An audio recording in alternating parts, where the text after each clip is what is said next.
It was my birthday, and I never expected it to end like this.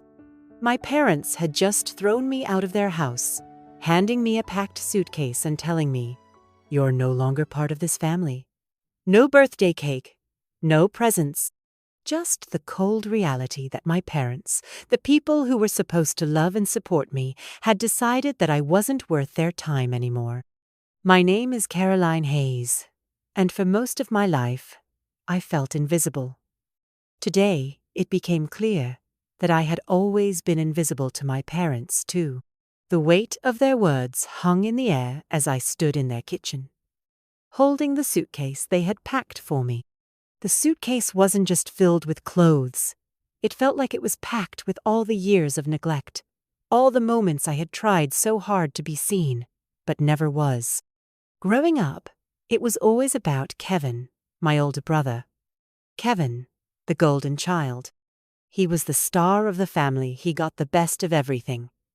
The top schools, the new cars, the praise, and the endless support.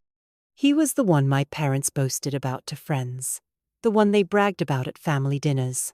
I was always the other one, the quiet daughter who stayed out of the spotlight, who loved to take photographs and dream, but who could never get the recognition I deserved.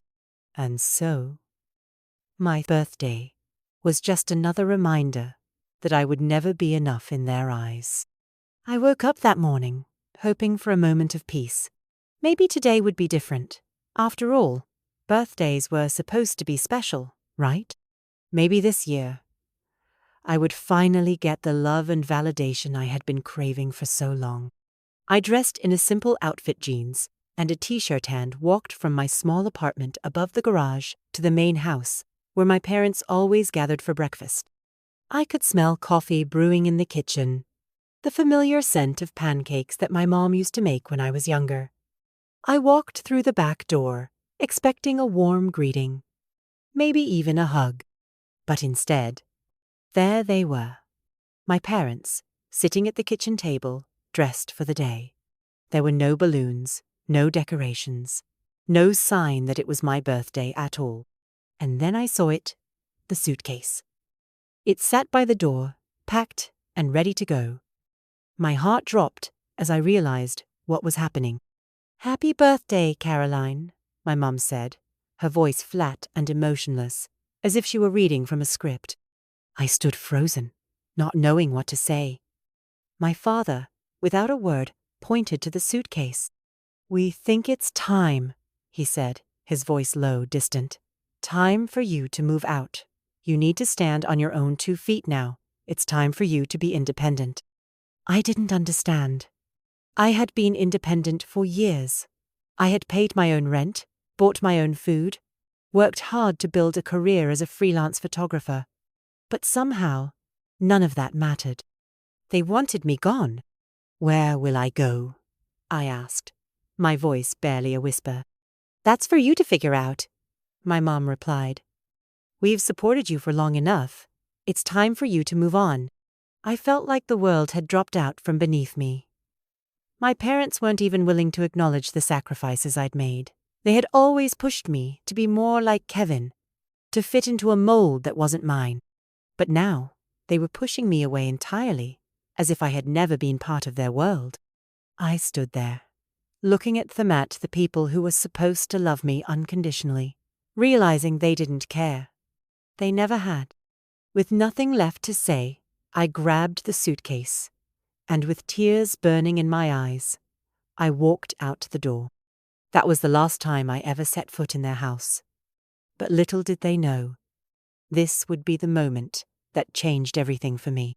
The cold air hit me as I stepped outside, suitcase in hand, leaving my parents' house behind. I could still hear the echo of my mother's voice, flat and emotionless, as she had told me I was no longer part of the family. As I walked away, I felt the weight of her words sinking in. But something else surfaced, as well, clarity. I had been blind to the truth for so long, but now it was so painfully obvious.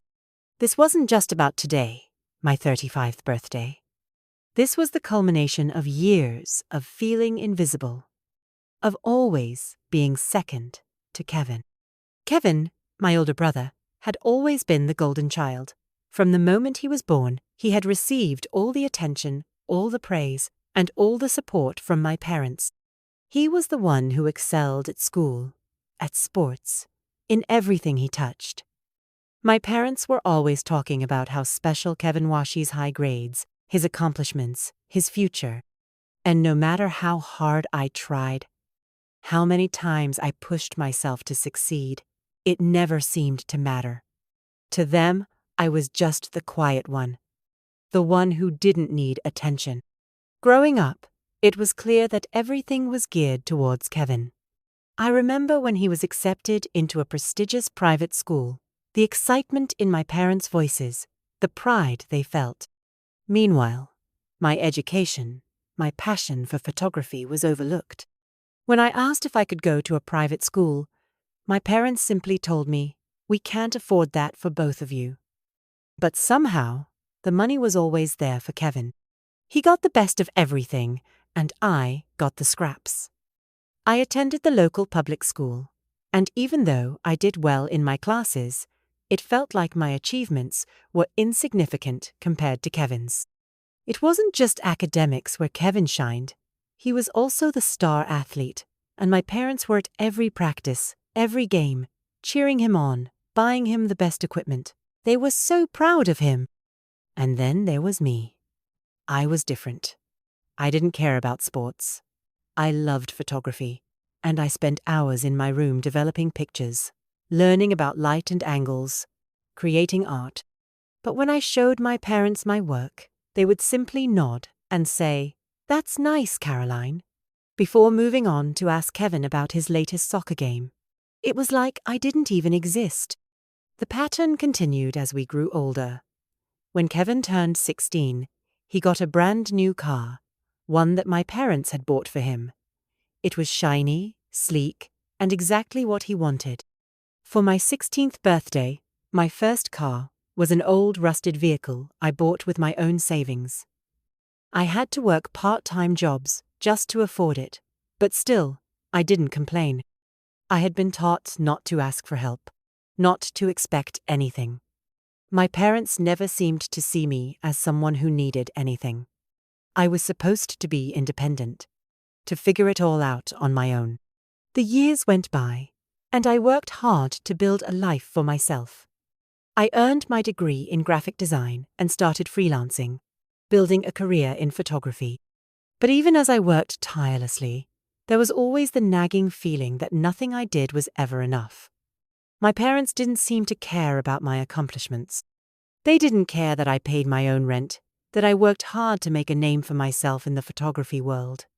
Instead, they only cared about Kevin, his future, his success. When Kevin graduated from college, my father had already lined up a management position for him in the family construction business. It was a perfect fit, they said.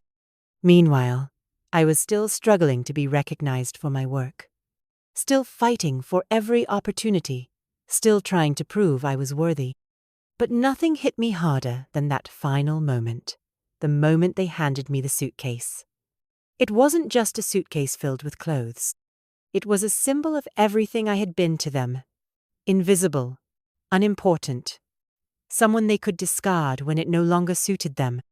The truth was, I had always been second to Kevin. Always the one pushed to the side. Always the one who didn't matter. They wanted me gone. And that moment, on my birthday, made it clear that they had never truly seen me for who I was. But what they didn't know was that I wasn't going to be invisible anymore. This wasn't the end of my story, it was the beginning. As I stood on the sidewalk outside my parents' house, holding the suitcase they had handed me, I felt the sting of rejection cutting through me like nothing else ever had. The pain was raw and sharp. But it wasn't just because they had thrown me out. No, this was something deeper. This was the culmination of years of neglect, of being treated like I didn't matter, like I wasn't worth their time or love. As I walked away, I tried to block out the hurt, but deep down, I knew it was more than just the final blow of my 35th birthday. This was about the years of feeling invisible. The world felt eerily quiet as I walked back to my apartment, the one above the garage of the house I had once called home. Everything around me seemed to mock Mimi parents' house. Their indifference, Kevin's room that remained untouched, a constant reminder of the favoritism I had been forced to endure. But as I entered my small apartment and closed the door behind me, the quiet stillness of the place gave me a chance to think. I collapsed onto the couch, exhausted from the emotional whirlwind. The pain of being rejected by my parents was still fresh, but I couldn't ignore the small spark of realization that had been growing inside me. This wasn't a sudden decision. It had been building for years. And the more I thought about it, the clearer it became this wasn't just about their coldness towards me, or the suffocating weight of their favoritism towards Kevin. It was about something much more insidious. They had kept something from me. Something that was mine all along. It wasn't until the next day, when I was cleaning out some of the boxes in the storage closet, that the truth hit me like a ton of bricks. My parents had never truly wanted me to succeed. They had made sure of that. They had never supported my dreams, my passion for photography, and now I knew why. They had kept me from something that could have given me the chance I had always needed. Financial independence. Something that could have changed my life forever. As I was going through an old box of papers, I accidentally knocked over a stack of files, spilling them onto the floor. Sighing, I bent down to gather them when one particular folder caught my eye. The thick envelope had legal writing on it, and something about it seemed familiar. I opened it up, my heart racing as I recognized the words on the top. Last Will and Testament of Walter Hayes. My grandfather. I knew my grandfather had passed away when I was younger, but I had never been told much about his estate. My parents had always glossed over the details, saying it was a family matter. But now, as I scanned through the papers, I felt my breath catch in my throat. My grandfather, who had always been kind to me and saw the potential in my artwork when no one else did, had left me something. A trust fund, a large sum of money set aside just for me. The will clearly stated that when I turned 35, the trust would be released to me, to help me with my education, my future. The realization hit me like a wave. My parents had known about this money. They had known about the trust for years and had kept it from me. They had let me struggle, taking out loans, working part-time jobs, all while this money sat there, untouched. Why hadn't they told me? Why had they hidden it from me? The answer was clear now. They didn't want me to be independent. They didn't want me to have the resources to make something of myself. They had always wanted to keep me in my place, to control me, to keep me reliant on them. And the most painful part was that they had done this deliberately, while they fed Kevin every opportunity they could. The betrayal stung, but it also ignited something inside Maya. Quiet, simmering anger that soon turned into resolve. I wasn't going to let them get away with this. They thought they could control me, keep me in the shadows. But now I had the proof, the power, and the resources to finally stand up for myself. I gathered the papers together, carefully tucking them back into the envelope. I wasn't going to confront them just yet. I needed to plan. But one thing was clear. I was going to take control of my life. I wasn't going to let them keep me in the dark any longer. And when the time was right, I would take what was rightfully Mini-Me future, my freedom, and the chance to finally make something of myself without their approval. The discovery of my grandfather's hidden trust was a turning point. For years, I had been invisible to my parents, pushed aside in favor of Kevin. I had worked hard, struggling to make ends meet while they lavished him with everything he wanted, expecting nothing from him in return. But now, I had something they didn't expect. I had the knowledge, the legal documents, and the power to change my future. What they had kept from me for so long was mine now, and I wasn't going to let them dictate my path anymore. After I found the will, I couldn't just sit idly by and let this slip away.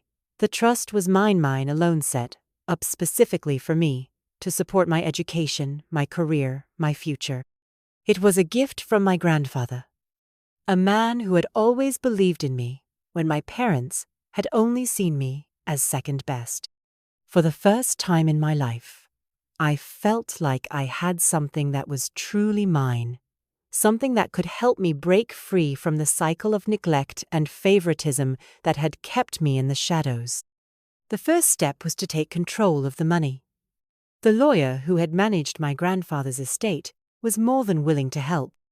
I contacted him, providing the notarized copies of the will and the bank documents that proved I was entitled to the trust. The lawyer assured me that the process would be straightforward, but it still took a few weeks for everything to be finalized. In the meantime, I couldn't stop thinking about the future that lay before me, a future that I had the chance to build for myself. When the trust was finally transferred to my account, it felt like a weight had been lifted from my shoulders. It wasn't just the money, it was the realization that I didn't need to depend on anyone, least of all my parents. They had never believed in me, never trusted me to succeed on my own, but now I had the financial means to prove them wrong.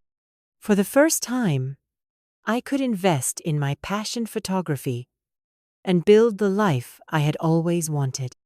I immediately set out to grow my freelance business.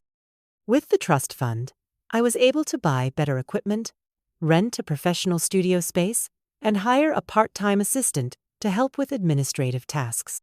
The work was still challenging, but it was no longer overwhelming. I could focus on the creative side of things, something I had always been passionate about, but had never been able to pursue fully because I was too busy trying to scrape by. As my business grew, so did my confidence. I started attracting bigger clients, working on high-profile projects that I had once only dreamed of. People started to notice my work, to appreciate my talent. The steady stream of income from my business gave me the freedom to invest in myself, to take risks, and to grow in ways I had never been able to before. But more importantly, I no longer felt like I was living in the shadows. I wasn't just the quiet, overlooked daughter anymore. I was Caroline Hayes, the successful business owner, the photographer who had carved her own path. I had taken control of my life, and no one, least of all, my parents, could take that away from me. I didn't need their approval anymore. In fact, I realized I didn't want it. I had built something for myself, something real. And every day, as I woke up and walked into my studio, I felt the strength that had been growing inside me all along, the strength I had hidden for so many years, thinking I wasn't worthy. But now, I knew the truth. I was worthy, and I was unstoppable. Months passed since I had made the decision to walk away from my parents' house, suitcase in hand. Every day, my confidence grew a little more. My photography business was thriving, and I was finally free of the constraints I had felt for so long. I was no longer the quiet daughter, invisible to everyone. I was Caroline Hayes, the photographer, the business owner, the one who had fought for everything I had. But despite everything I had achieved, a part of me still wondered if my parents were watching from afar, silently regretting the choice they had made. It was a part of me that, for the first time in my life, had to let go. That is, until one evening, when the phone rang. My heart skipped a beat as I saw my mother's name flash across the screen. I didn't know whether I should answer or let the call go straight to voicemail. I hadn't spoken to them since the day they threw me out, and I had no desire to reopen old wounds. But something inside me told me I needed to hear them out, to understand what they wanted from me now. I swiped to answer, trying to steady my breath. "Hello?" My voice was calm, guarded. "Aubrey, is that really you?" My mother's voice trembled, catching me off guard. There was no anger, no bitterness, just something I hadn't heard in years: vulnerability. "Yeah, Mom, it's me," I replied, my tone neutral. But a small part of me was already bracing for whatever came next. Her voice cracked again. "We need to talk to you. It's important." I felt my stomach tighten. What could they possibly want after everything that had happened? After they had pushed me away? After they had chosen Kevin? After they had made it clear that I wasn't worth their time? "What about?" I asked, trying to keep my emotions in check. I wasn't ready for this, but I knew I had to face it, head on. "It's about Kevin," she said, her words rushing out in a panic. "His startup. It failed. We lost everything, Aubrey. Everything we had. We need your help." A cold silence filled the space between us. Kevin. The golden boy. The one who had always been the star of the family. And now, the one who had brought them all crashing down. For a moment, I didn't know how to respond. I wanted to lash out, to tell them everything they had put me through. But I also knew something else. They had never seen me as I truly was. They had only seen their golden child, and even now they were still focused on him, desperate for my help because he had failed. I wasn't sure if I had it in me to care anymore. "Mom, I can't," I said, my voice firm but calm. "I can't lend you money. Not after everything you've done." There was a sharp intake of breath on the other end of the line. I could hear my father's voice in the background. His words muffled, but I could tell he was desperate too. "Aubrey, please. We're your parents. We can't lose everything."